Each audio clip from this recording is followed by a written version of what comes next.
Централен дневник на К1. Добро вечер. По најавата за настаните на денот започнуваме веднаш. Останете со нас. Температури до 39 степен. Од денеска земјава во портокалова фаза.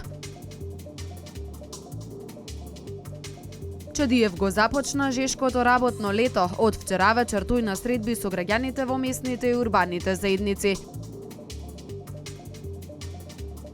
Младинскиот центар Креактив од Кавадарци деновиве организира младинска размена на која учествуваат млади од Германија, Словачка и Македонија.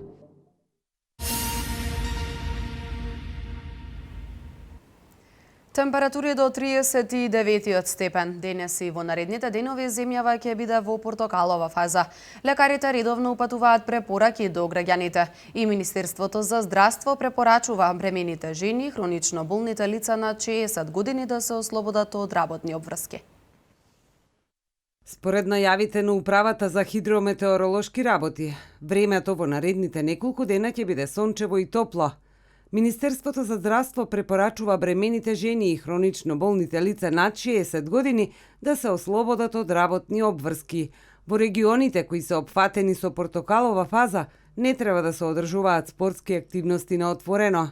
Бидејќи УВ факторот е навистина голем, и ќе биде се поголем во наредните денови, почнува на топло жешко лето, препорака да секој кој што излегува на сонце мора да користи заштитен фактор. Дали ќе одат на базен да се бања, дали подолго време ќе бидат изложени да работат во поле. Значи една препорака заради тоа што бројот на пациенти кои што се јавува кожниот карцином како долготрајно изложување на сонце е се поголем и поголем. Граѓаните да се придржуваат до општите препораки на лекарите, да избегнуваат активности во периодот од 11 до 17 часот, да носат лесна и светла облека, да избегнуваат мрсна храна и да пијат течности. Потребен е и повисок степен на внимание при подготовка на храната.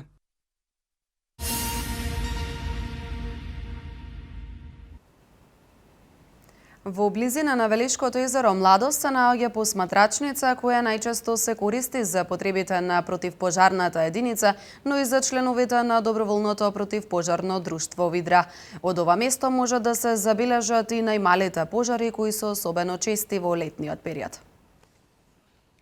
Малкумина знаат дека над Велешкото езеро Младост се наоѓа посматрачницата Седло.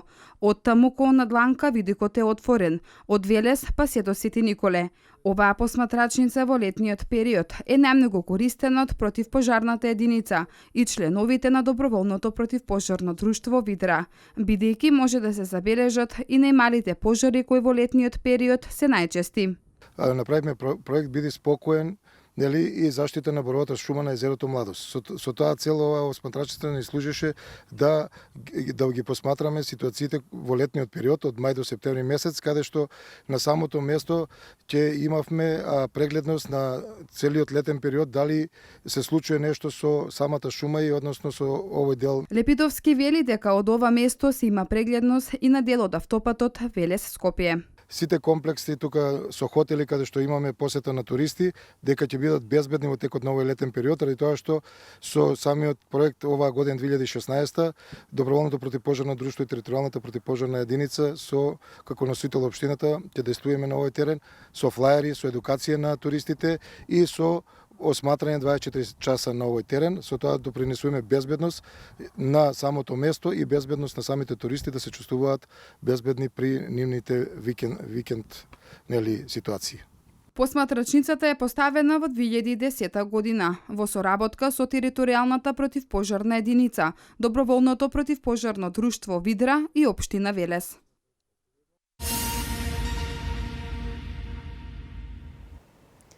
Задолженоста по основ на државни харти од вредност е намалена за речиси 25 милиони евра. Повеќе детали во прилогот на колешката Валентина Михајловска. За речиси 25 милиони евра е намалена задолженоста по основ на државни хартии од вредност. Неделава Министерството за финансии ќе врати 2,075 милиарди денари или 33,75 милиони евра во стопанството по основ на доспеани државни хартии од вредност. На денешната одржана аукција пак повлече само 569 милиони денари, односно 9,3 милиони евра. Во текот на вчерашниот ден, Министерството исплати 950 милиони денари по основ на доспеани државни записи, а за утре предвидено е да исплати 1,125 милиарди денари. Оваа разлика банките ќе можат да ја пласираат како кредити во стопанството, со што ќе се подобри неговата ликвидност.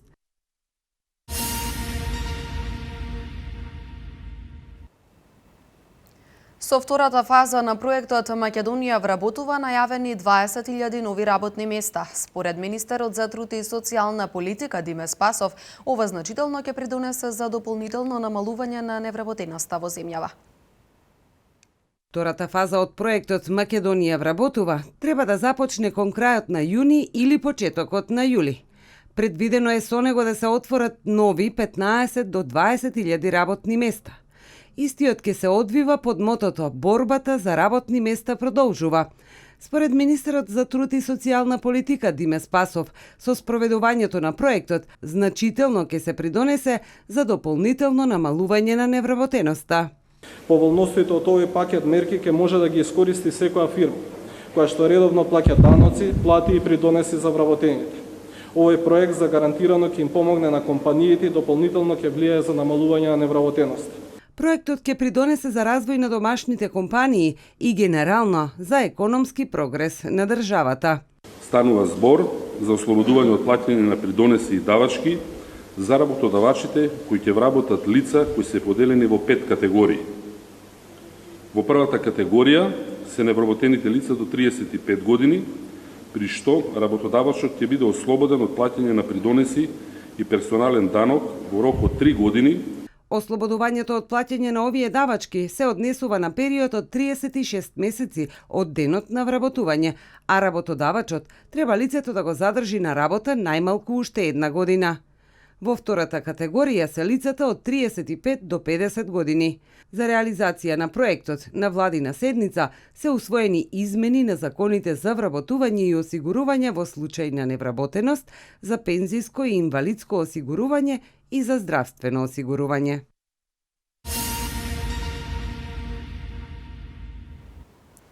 Градоначалникот Славчо Чадиев започна со посета на местните и урбаните заедници на територијата на градот. Урбаните заедници Славе Петков и Трајко Капчев беа првите локации каде Чадиев оствари средба со граѓаните. 14 урбани и 19 местни заедници на територијата на општина Велес ке посети градоначалникот Славчо Чадиев во наредните 30 дена. Урбаните заедници Славе Петков и Трајко Капчев беа првите локации каде градоначалникот оствари средба со граѓаните. Целта на овие посети е да се задржи меѓусебниот контакт, да се добијат директни и точни информации од терен, да се разговара за проблемите и да се пронајдат решенија, вели градоначалникот Чадиев. Традиционалните средби, од кои што ние планираме да изведеме заклучоци, што се работело, како се работело и што им е најнеопходно на граѓаните на општина Велес. Во секој случај тоа се ќе бараме нивното мислење, ќе бараме нивните приоритети, бидејќи ние сето она што го работиме во соработка со граѓаните на општина Велес, како и сега, така во минатото, така ќе биде и во еднината, за да можеме на крај сето тоа да го срочиме, нели, во една 4-годишна програма која што ќе ја посочат и која што ќе ја побараат граѓаните на општина Велес. На средбите покрај градоначалникот присутни се и дел од советниците и представници на одредени институции, кои директно ќе одговорат на прашањата со кои се засегнати граѓаните. Што во наредниот период до 1 август ќе имаме средба непосредна со сите и од тоа ќе извлечеме своји заклучоци кои што ќе ги предложиме понатаму на комисијата која што ќе работи сите овие прошалници и забелешки и сугестии и предлози во овој период што следи, за на крајот го извлечеме кој што го излаковме минатиот пат пред 4 години кога почнавме истата таа програма да работиме за претходните локални избори. Задоволни од досегашната соработка со градоначалникот и локалната самоуправа, председателот на урбаната заедница Панче Недев вели дека од ваквите средби се решени многу проблеми на граѓаните. Имаме добра соработка со градоначалникот, имаме многу проблеми решени, што самите граѓани тука оваа местна заедница се ги побарале и им се направени. Пример на ракохвати горните делови што се за патишта, комунални некои дејности и некои други работи. Покрај тоа што секој граѓанин во текот на средбите ќе посочи приоритет кој треба да се реши, тој ќе има можност на анонимен анкетен прашалник да ја оценува и работата на локалната самоуправа.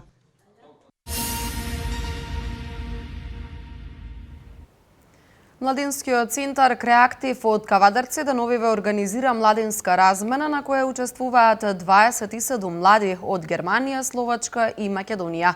Тие заеднички учат за принципите на органското производство, здравата исхрана и здравиот начин на живот.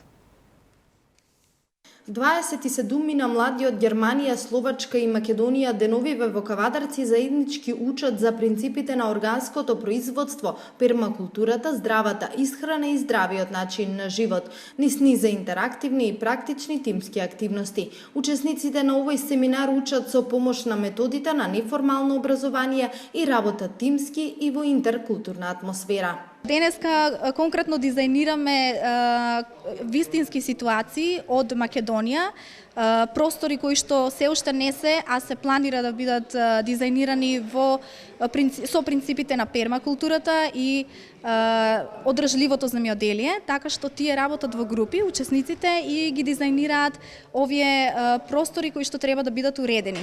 Сите нивни идеи најверојатно ќе бидат земени предвид и ќе бидат искористени при дизајнирањето на овие градини. Фокусот на младинската размена е предприемништвото во полето на органското и самоодржливо земјоделие. На крајот од оваа младинска размена, со стекнато практично и теоретско знаење, учесниците ќе ги дизајнираат своите мали органски пермакултурни градини во своите земји. Имавме сесија за дизајн на пермакултурна градина. Имавме можност да научиме како се организира просторот во пермакултурните градини, како подобро да го организираме за да имаме поголема ефикасност. И сега имавме и можност ние самите да работиме на конкретни случаи кои не се завршени, но се во план да се изработат тука во Македонија. Учесниците од останатите земји се задоволни од ваквиот начин на едукација, со што велат овие искуства би ги пренеле во нивните земји, а тамошното го презентираат овде. Заедничко е во тоа што перманентното одгледување на земјоделски производи во европските земји е подеднакво застапено како кај нас. Дојдов овде и се пријавив на оваа размена за да научам повеќе за пермакултура, затоа што сум многу заинтересирана за биолошкиот начин на производство на храна. Исто така, во текот на оваа размена посетив и пермакултурна градина во Македонија и научив за тоа како да дизајнирам пермакултурна градина по сите принципи на пермакултурата. Научив како да дизајнирам пермакултурна градина и така научив нешто повеќе за пермакултурата, бидејќи во мојата земја не е толку развиено, уште е на почетокот, и научив како може да садам различни овошја и зеленчук.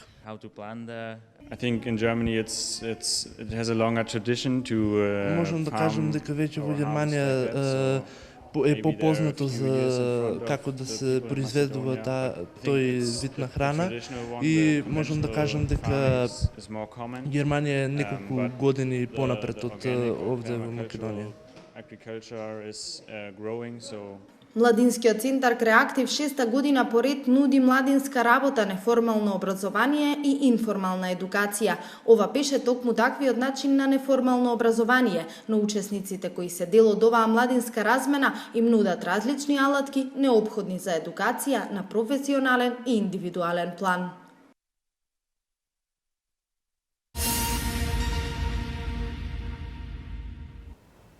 Од 29 овој месец започнува уписот за сместување во средношколскиот дом Лазар Лазаревски. Според објавениот оглас, 221 ученик може да се смести во оваа установа.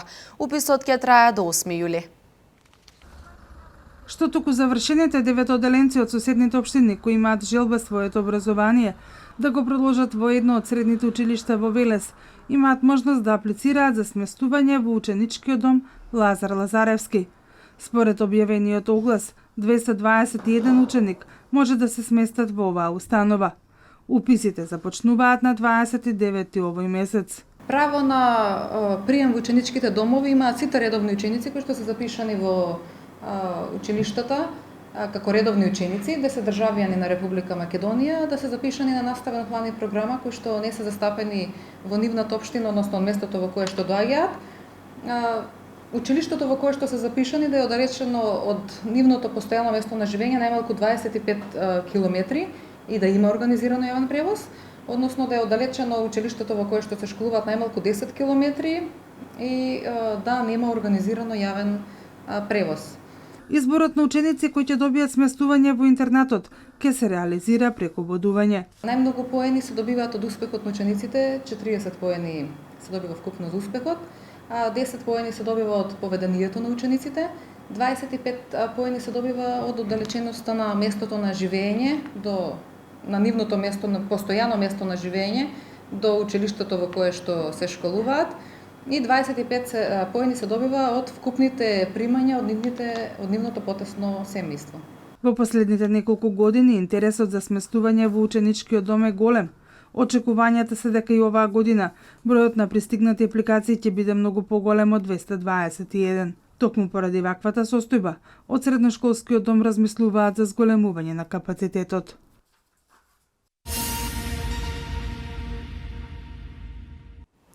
Секој оној кој ќе сака да снима со дрон ќе мора да поседува сертификат за безбедност, да има одобрен метод за летање и да биде пријавен во Агенцијата за цивилно воздухопловство. Од таму велат дека од големо значење е да се дефинираат правата и обврските за користење на дронот. Се почесто на социјалните мрежи може да се забележат снимки кои се снимени со дрон. Камера поставена на летечки објект станува се поатрактивна. Ако на почетокот се користеше исклучиво за приватни цели, денес дронот се користи и во јавните институции за снимање на прослави, разни манифестации. Поради се поголемото и неконтролирано користење на дронот, Агенцијата за цивилно воздухопловство го стеснува обрачот.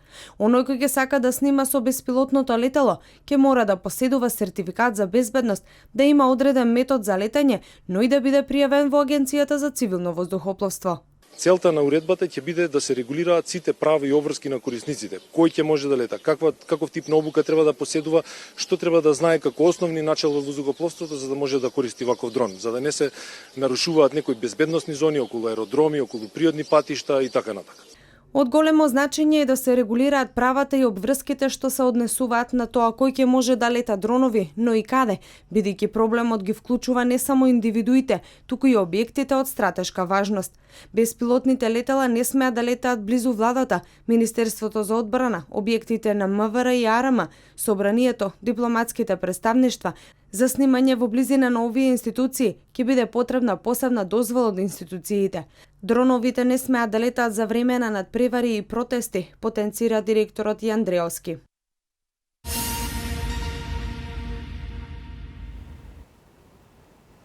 За импичментот на председателот Ѓорѓе Иванов поднесен од опозицијските пратеници од вкупно 123 гласа само 35.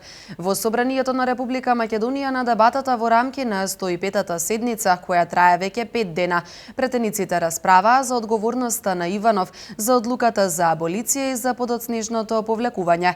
За да успее потребно беше двотретинско мнозинство, односно 82 од 123 пратеници да гласаат за негово разрешување од функцијата председател. За останатите вести од земјава во продолжение. Министерот за транспорт и врски Владо Мисајловски, кој што е во работна посета на Ротердам, присуствува на министерски состанок за транспортните европски коридори. Денеска тој ги представи инфраструктурните проекти што ги реализира владата на Република Македонија за развој на коридорите 8 и 10, како и напредувањето на поврзаноста со регионот и земјите од Европската Унија. При тоа потенцирајќи дека за доизградба на овие коридори потребни се средства во висина од 1,7 милиарди евра. На состанокот соопштуваат од Министерството се разговара за главната мрежа на европски транспортни коридори во рамките на Европската унија и незиното продолжување во земјите од Западен Балкан. Целта е оваа основна мрежа да биде изградена до 2030 година со така наречен TEN стандарди. На министерскиот состанок покрај министрите за транспорт на Македонија, Црнагора, Албанија, Косово, Србија, Босна и Херцеговина и Бугарија присуствуваше и комесарката за транспорт на Европската комисија Виолета Булц.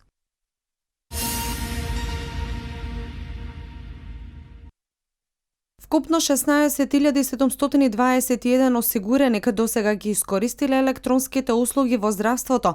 Од Фондот за здравствено осигурување на Македонија велат дека најкористена електронска услуга е онаа за заверка на ортопедски помагала. 13.412 осигуреници ја искористиле оваа услуга, кои преку матичните лекари и лекарите специјалисти поднале документи по електронски пат. Придобивките од електронските услуги кои ги воведе Фондот за здравствено осигурување се бројни и за осигурениците и за фирмите, но и за здравствените работници. При тоа нема трошење време и финансиски средства за да се оди до подрачната служба на фондот. Можноста за увид во сопствениот предмет, дали е позитивно или негативно решение и кога ќе биде извршена исплатата доколку се работи за рефундација на средства, е исто така една од бројните придобивки од електронските услуги, наведуваат од Фондот за здравствено осигурување на Македонија. Фондот продолжува да работи на остварување на целта фондот со цел осигурениците, овластените лица од компаниите, здравствените работници да добиваат ефикасна, навременна и професионална услуга кога им е потребна, стои во соопштението на Фондот за здравствено осигурување на Македонија.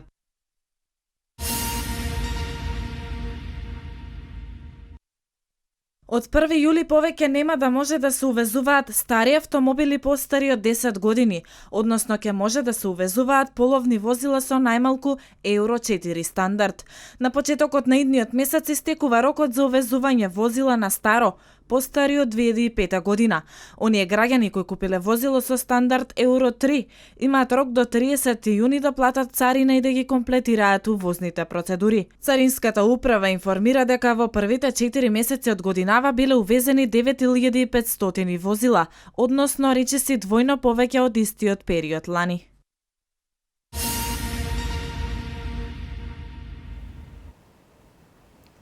Антитерористички напад во трговски центар во белгиската престолнина Брисел. Џорџ Сорос предупреди дека гласањето во Британија за напуштање на Европската унија ќе има поголем и штетен ефект за британските фунти. Ова се настаните од светот. Доколку британците в четврток се определат за Брекзит, тоа би биле сериозни последици за вработеноста во Велика Британија, како и за финансиите на земјата, изјави американскиот инвеститор Џорџ Сорос. Во авторски текст во лондонски Guardian, Сорос наведува дека проблемите ќе ги предизвика падот на фунтата на светските берзи. Сорос е познат како човекот кој е урна фунтата во текот на црниот четврток во 1992 година, кога со низа трансакции на хедж фондови предизвика девалвација на британската национална валута. Според него, напуштањето на Европската унија ќе предизвика поголеми потреси и пад на вредноста на фунтата од најмалку 15% во однос на доларот, со можно паѓање и до повеќе од 20%. Тоа би довело фунтата да се менува за 1,15 долари наместо за сегашните 1,46 долари. Според овој инвеститор, британските гласачи досега беа силно потценети и информирани околу вистинската цена на Брекзит. Заменувањето од ЕУ нема да има никаков ефект врз личните финансии на луѓето, но тоа е само желба на оние кои го поддржуваат Брекзит, пишува Сорос во Guardian.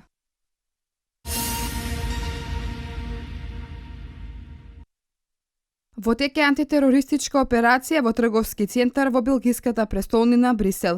Белгиските медиуми објавија дека едно лице е приведено, а приведениот маж на себе имал појас со експлозив. По проверката на полицијата, кај осомничениот е пронеден појас кој бил полн со сол. Инцидентот се случил околу 4 часот и 30 минути утринава, кога бил забележан маж што дејствувал сомнително во близина на трговскиот центар City 2, предизвикувајќи загриженост за бомба. Предходно беше затворена централната трговска улица во Брисел, а премиерот Шарл Мишел оствари кризна средба со представниците на владата.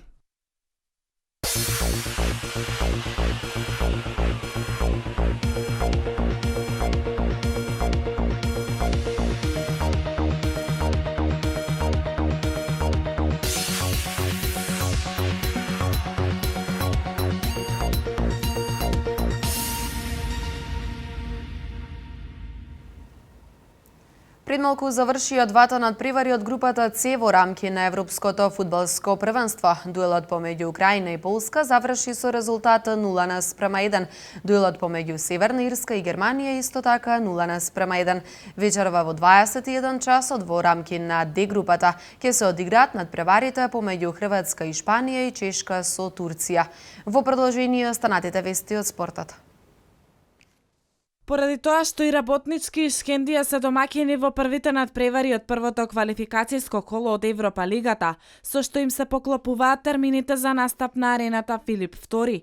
Донесена е одлука тетовци да го поместат својот надпревар за 2 дена. Така Работнички својот прв надпревар од Лигата на Европа против Будуќност ќе го игра на 28 јуни од 18 часот. Шкендија ќе игра во стандардниот термин во четврток против Краковија, а на 30 јуни игра и Силекс, кој во првиот меч ќе му гостува на Вадуц. Македонската репрезентација во хокеј од утре во австријски Штеиндорф ќе учествува на квалификацијскиот турнир за пласман на светското првенство во инлайн хокеј 2017 година, кој ќе се одржи во Братислава, Словачка. Репрезентацијата на Бугарија ќе биде првиот противник на нашите репрезентативци, со кој ќе се сретнат на отварањето на квалификацијскиот турнир во 16 часот. Во четврток на 23 јуни ќе го одиграат надпреварот со домаќинот Австрија и ќе ги завршат надпреварите по групи на 24 јуни против Србија. Победникот од оваа група ќе разигрува со победникот од другата група, каде што се репрезентациите на Белгија, Латвија, Турција и Израел. Пласман на светското првенство ќе обезбеди само една од овие репрезентации. Досега македонските хокејакари учествуваа на 4 квалификацијски турнири. Кошаркарите на Реал Мадрид ја победија Барселона во третиот надпревар од финалната плейоф серија 191:74 и победаа со 2:1. Реал Мадрид доминираше на оваа средба во поголемиот дел и заслужено стигна до новиот триумф против големиот ривал. Кралевите на самиот почеток останаа без Джейми Керол, одличниот шутер кој се повреди, па иако се обиде да се врати, немаше учинок во продолжение на надпреварот. Следниот меч се игра во среда повторно во Мадрид и со победа кралевите би ја прославиле новата шампионска сезона. Најдобриот играч во НБА лигата Леборн Џејмс нема да настапи за Соединетите Американски држави на летните олимписки игри кои годинава ќе се одржат во Рио де Женеиро. Оваа информација ја соопштија дел од американските медиуми, а истата доаѓа по освојувањето на титулата на Кливленд, кој со 4:3 беше подобар од Голден Стейт. Главен автор на овој успех на Кавси е секако Леборн, кој по оваа напорна сезона сака летово максимално да го искористи за да се одмори и собере сили за следната кампања во која ќе треба да се брани пехарот. Официјална потврда за оваа информација се уште нема, но се чини дека тоа е само прашање на време. Освен Леборн, претходно учеството на Олимписките игри го откажаа Стеф Кари, Расел Вестбург, Џејмс Харден и Ламаркус Олдрич.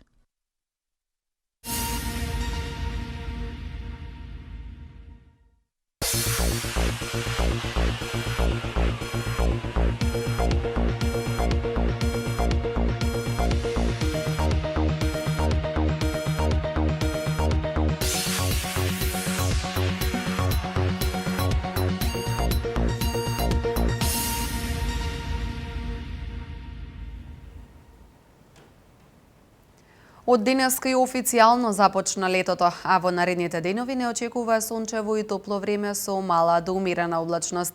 Максималната дневна температура ќе го достигне 39 степен. Еве ги деталите за општините од Вардарскиот регион.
Тоа беше последната информација за денес. Имајте пријатна вечер.